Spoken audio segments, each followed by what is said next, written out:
Alright, here is your pre-video warning. I won't be showing off too much of Tactica, except for the first handful of missions, only really the beginning couple hours of the game, since Persona fans really don't like stuff being spoiled from them, so this is a spoiler-safe video. Let's get started. Persona 5 Tactica.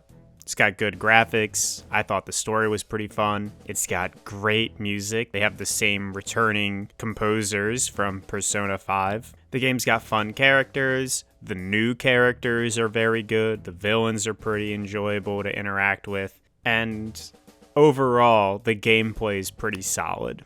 I'm not going to go too deep into the story, but our Phantom Thieves, the Persona users from Persona 5, they're going on another mission into the land of Personas. And that's where they are, and they kind of have to figure out where they are, what they need to do, and how to get home. Tactica is definitely a sequel to Persona 5. It doesn't reintroduce any of those characters. They even talk and reference characters and plot points from Persona 5. Now, while you can definitely play this game without having played Persona 5, I'm not entirely sure if you're going to enjoy it to the same level if you haven't played Persona 5.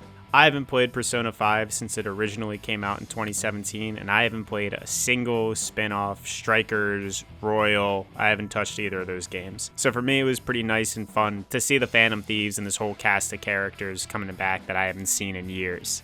I will say that Tactica's is pretty divisive.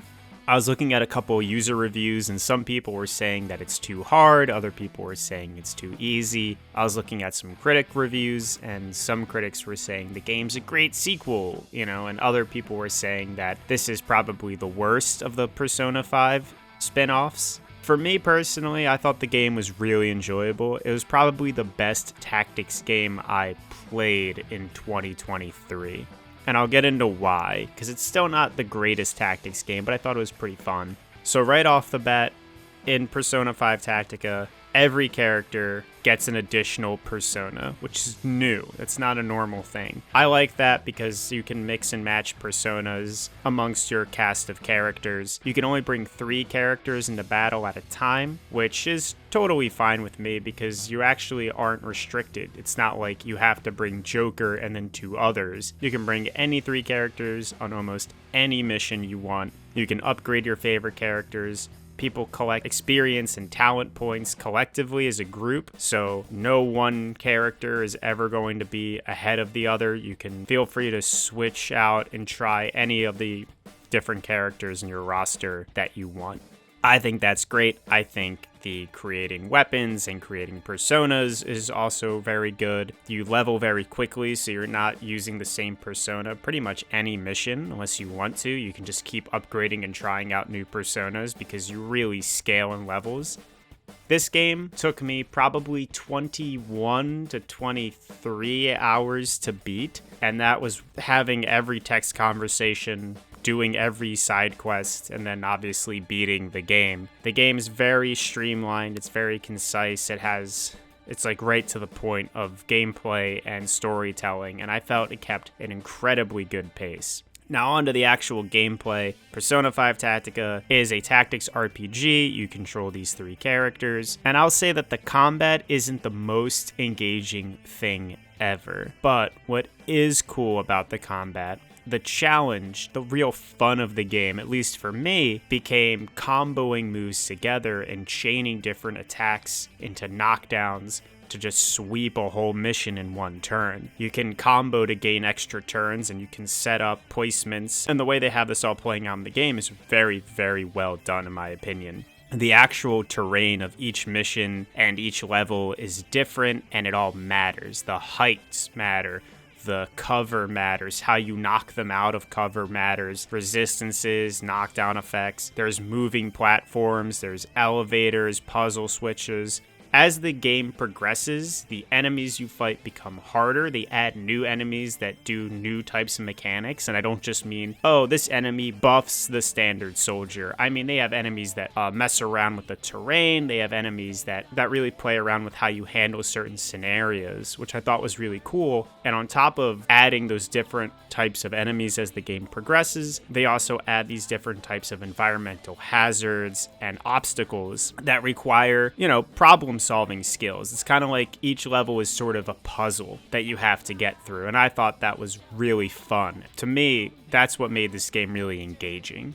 There was a lot of strategy into it. Now, the strategy of just spam your most powerful move will work, but you won't complete the mission's bonus objectives, But if you want to do it all in one turn or 2 turns or something like that, that takes a lot of strategy and thought and effort, and that to me was the most rewarding way to play Persona 5 Tactica.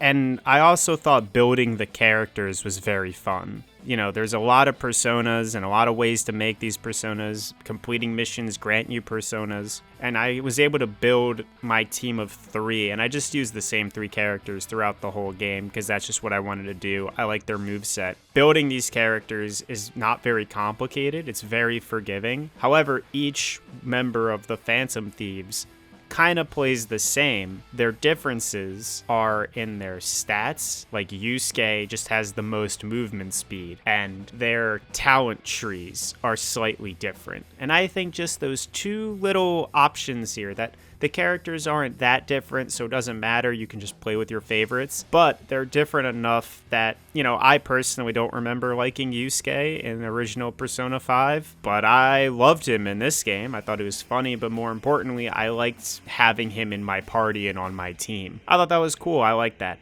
I'm not the biggest fan of the Persona 5 cast. I think they're okay. I will say, though, that there's a lot of good chemistry amongst these characters. They're fun to hang around with. They're fun to play as. I enjoyed them as characters. I thought the theme and the overall narrative of the game was pretty well handled and was pretty compelling. And just a little extra note, I also thought Lavenza was extremely adorable in this game. I thought she was she's probably my favorite character. I thought she was very cute. And that's pretty much it. I enjoyed this game a lot. I downloaded this game on Friday and I beat it Sunday night. Absolutely couldn't put it down. I thought it was super fun. It's not the craziest, it's not the best tactics RPG game I've ever played, but it was certainly my favorite that I played in 2023. It is a very solid and fun video game that I enjoyed a lot. It was a whole package. A good story, good characters, good graphics. The music is so good, and the gameplay was solid. And it should get points for having really good parts, and it just being better than the sum of its parts. And it was a great experience. I would recommend that you check it out.